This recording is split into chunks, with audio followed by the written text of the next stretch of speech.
أعوذ بالله من الشيطان الرجيم.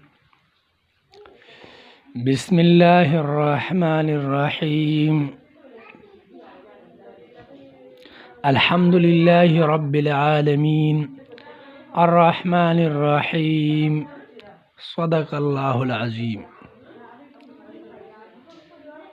عزیزان محترم، یو دوه خبرې کول غواړم.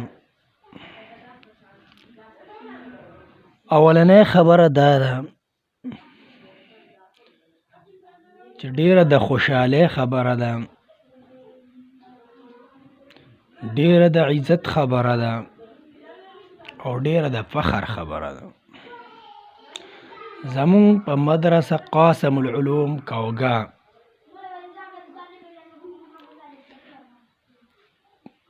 په 12 تاریخ به انشاءالله د 65 کسانو ختمونه د ناظری او د حفظ. تمام مسلمانانو ته دعوت ورکوم چې په دکې کې خپل شرکت یقیني کړي. بله دا خبره چې د هغې دپاره خصوصي دعاګانې وکړي شي. په هغې کې به علماء کرام راځي، خپل بیانات به کړي د معاشرې د اصلاح دپاره، او کوم طالبان چې فارغېږي د هغې ته د ذمهوارۍ په باره کې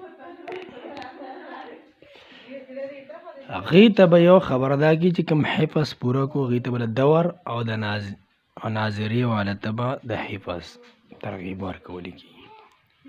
مطلب مې دا دی چې تاسو ټول په هغې کې شرکت وکړئ او د هغې دپاره خصوصي دعاګانې وکړئ. السلام علیکم.